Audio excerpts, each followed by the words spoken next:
안녕하십니까? 저는 샌디에고 드림교회를 섬기고 있는 이재현 목사입니다. 저는 주중에는 동물을 치료하는 의사로 활동하고 있습니다. 동물을 진료하다 보면 간혹 만성질환을 앓는 동물을 보게 됩니다. 만성질환이기 때문에 눈에 잘 띄지도 않고 그리고 치료에 대한 필요성도 없는 것 같이 보입니다. 하지만 그에 대한 합당한 치료를 하게 되면 삶의 질이 월등하게 높아지는 것을 경험할 수가 있습니다. 이것은 우리의 삶에 있어서도 마찬가지라고 생각을 합니다. 누구나 완벽한 인생을 사는 사람은 없습니다. 그것이 건강의 문제든 아니면 경제적인 문제든 아니면 관계의 문제든 아니면 그것이 삶의 보람과 의미의 문제이든 누구나 문제를 가지고 살아가고 있습니다. 대부분의 사람들은 더 나은 삶, 더 보람있고 의미있는 삶이 있음에도 불구하고 현재의 불편함을 감수하면서 인생을 마감하는 경우가 대다수입니다. 오늘 본문 말씀에 보면 모세의 이야기가 나옵니다. 모세는 이스라엘의 민족의 지도자였지만 그는 한때 평범한 노인 목자로서 생을 마감할 뻔했습니다.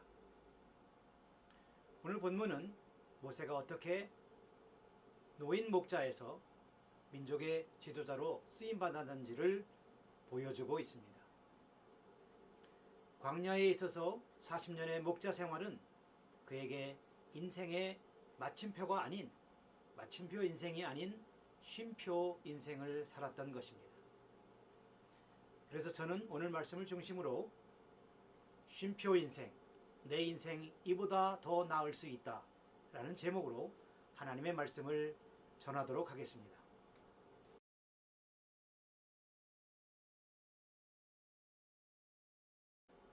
자, 이제 하나님의 말씀을 보도록 하겠습니다. 출애굽기 2장 21절 말씀입니다. 제가 읽어보도록 하겠습니다. 모세가 그와 동거하기를 기뻐하며 그가 그의 딸 십보라를 모세에게 주었더니 그가 아들을 낳음에 모세가 그의 이름을 게르솜이라 하여 이르되 내가 타국에서 나그네가 되었음이라 하였더라. 무슨 뜻인가요? 한마디로 하나님은 낮아진 자를 쓰신다 하는 것입니다.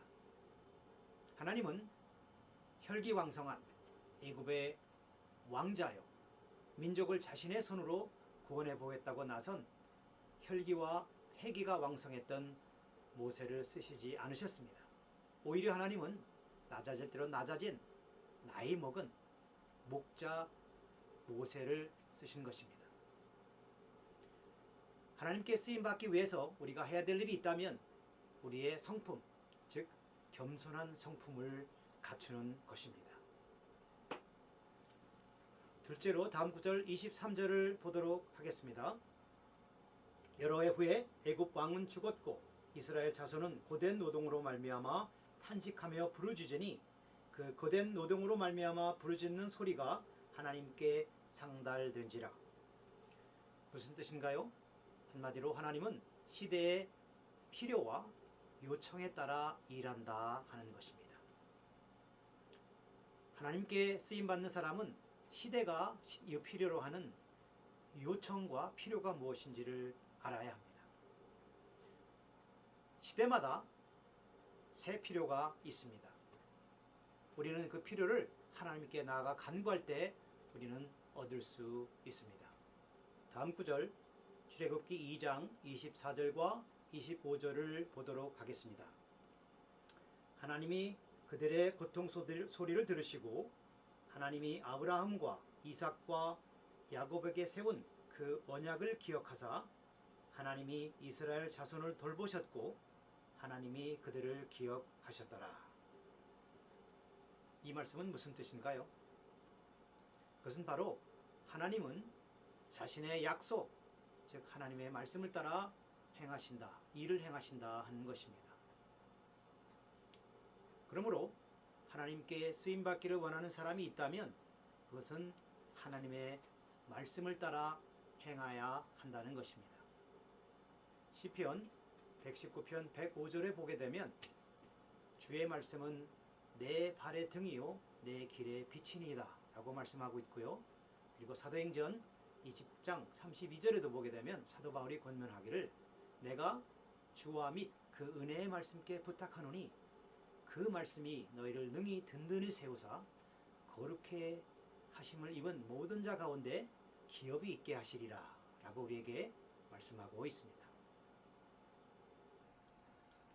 저는 본문의 말씀을 가지고 하나님의 일하심에 대해서 말씀을 드렸습니다. 하나님은 우리의 준비된 성품을 통해 일하시며 하나님은 시대의 요청에 따라 일하시며 그리고 하나님은 자신의 약속인 말씀을 따라 일하신다는 것입니다. 그렇다면 여러분이 하나님께 쓰임받는 더 나은 삶을 위해 여러분이 할 일이 있다면 무엇일까요? 그것은 첫째로 여러분은 겸손한 성품을 배워나가기를 부탁을 드립니다. 교만해서는 안 됩니다. 말하기를 나는 이래도 괜찮은 사람이야. 나는 학벌도 있고 건강도 있고 그리고 재물도 있고 그리고 관계도 있기 때문에 내가 마음먹은 것이면 무엇인지 할 수 있어 라고 말한다면 하나님은 쓰지 않으십니다. 아니 쓰실 수가 없습니다. 그러나 내게 비록 건강이 있고 재물이 있고 또 학벌이 있고 그리고 참 관계가 있다 할지라도 이런 것은 하나님 앞에 아무것도 아니며 오직 하나님의 능력을 전적으로 의지하는 사람은 하나님이 바로 들어 쓰시는 것입니다. 역대하 16장 9절에 이르기를 여호와의 눈은 온 땅을 두루 감찰하사 전심으로 자기를 향하는 자들을 위하여 능력을 베푸신다고 기록되어 있습니다. 우리는 어떻게 겸손을 배울 수 있을까요? 겸손하신 예수님께 나아가기를 권해드립니다. 마태복음 11장 28절 이하에 이르기를 수고하고 무거운 짐진 자들아 다 내게로 오라 내가 너희를 쉬게 하리라. 나는 마음이 온유하고 겸손하니 내 멍에를 메고 내게 배우라. 그리하면 너희 마음이 쉼을 얻으리니 이는 내 멍에는 쉽고 내 짐은 가벼움이니라 라고 기록되어 있습니다.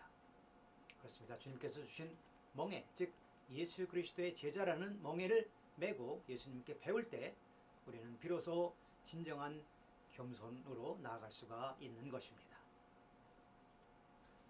둘째로 시대의 요청에 대해 관심을 가지라는 것입니다.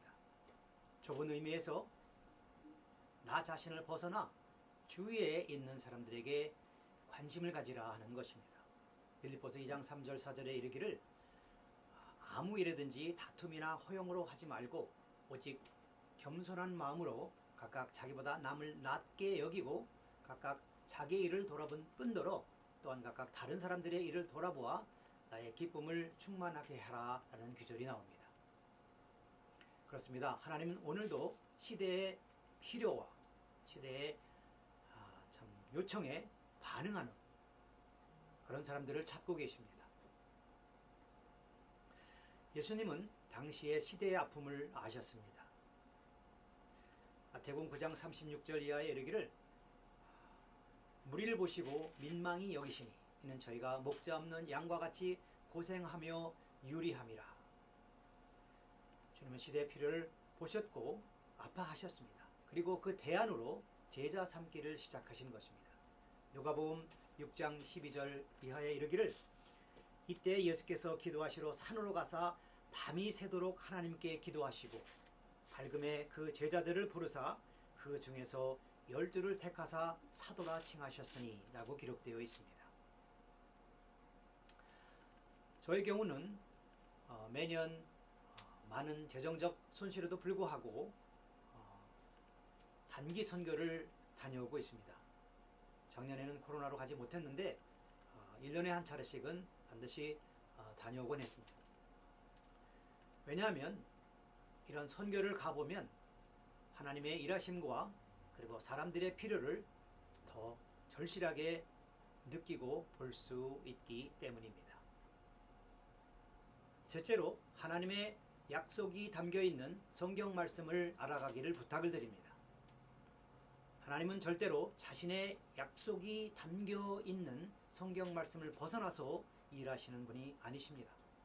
그래서 하나님께 쓰임받기 위해서 하나님의 말씀을 아는 것은 선택이 아닌 필수인 것입니다. 디모데후서 3장 16절에 이르기를 모든 성경은 하나님의 감동으로 된 것으로 교훈과 책망과 바르게 함과 의로 교육하기에 유익하니 이는 하나님의 사람으로 온전케 하며 모든 선한 일을 행하기에 온전케 하려 함이니라 라고 기록되어 있습니다. 말씀 자체가 또한 능력입니다. 구약의 이사야 55장 10절 11절에 보게 되면 비와 눈이 하늘에 내려서는 다시 그리로 가지 않고 토지를 적시어서 싹이 나게 하며 열매를 맺게 하여 파종하는 자에게 종자를 주며 먹는 자에게 양식을 줌과 같이 내 입에서 나가는 말도 헛되이 내게로 돌아오지 아니하고 나의 뜻을 이루며 나의 명하여 보낸 일에 형통하리라 라고 기록되어 있습니다. 우리 주님도 하나님의 말씀에 탁월하신 분이셨습니다. 그분은 모든 시험을 기록된 하나님의 말씀으로 물리치셨습니다. 단적인 예로 마태복음 4장 4절에 이르기를 기록되었을 때 사람이 떡으로만 사는 것이 아니요 하나님의 입에서 나오는 모든 말씀으로 살 것이라 라고 기록되어 있습니다. 자, 이제 더 나은 삶, 즉 하나님께 쓰임받는 삶을 위하여 비전을 선포하며 저의 말씀을 맺도록 하겠습니다. 무엇보다도 먼저 우리 예수님의 겸손을 배우십시다. 빌립보서 2장 5절 이하에 이르기를 너희 안에 이 마음을 품으라 곧 그리스도 예수의 마음이니 그는 근본 하나님의 본체시나 하나님과 동등됨을 취할 것으로 여기지 아니하시고 오히려 자기를 비워 종의 형체를 가지사 사람들과 같이 되셨고 사람의 모양으로 나타나사 자기를 낮추시고 죽기까지 복종하셨으니 곧 십자가에 죽으심이라 라고 기록되어 있습니다. 우리는 하나님께만 아니라 사람에게도 겸손해야 합니다. 베드로전서 5장 5절 6절에 이르기를 젊은 자들아 이와 같이 장로들에게 순복하고 다 서로 겸손으로 허리를 동이라. 하나님이 교만한 자를 대적하시되 겸손한 자들에게는 은혜를 주시느니라.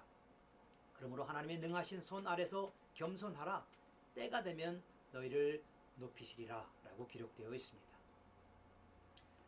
하나님은 오늘도 겸손한 자를 찾아 쓰시기를 원하십니다. 또한 시대의 필요를 보는 눈을 기르십시다. 각 시대마다 필요는 달라질 수 있습니다. 코로나 사태로 말미암아 복음 전하는 필요도 달라지고 있는 것 같습니다. 주님은 우리에게 명령하셨습니다. 마태복음 28장 19, 20절에 이르기를 그러므로 너희는 가서 모든 족속으로 제자를 삼아 아버지와 아들과 성령의 이름으로 세례를 주고 내가 너희에게 분부한 모든 것을 다 가르쳐 지키게 하라. 볼지어다 내가 세상 끝날까지 항상 너희와 함께 있으리라 우리에게 명령하셨습니다. 우리가 복음을 가지고 사람들에게 다가갈 수 없다면 다른 방법, 즉 저와 같이 유튜브나 또는 인터넷을 통하여 사람들에게 복음을 가지고 다가가는 것이 새로운 필요에 적응하는 것이 아닌가 생각을 하게 됩니다.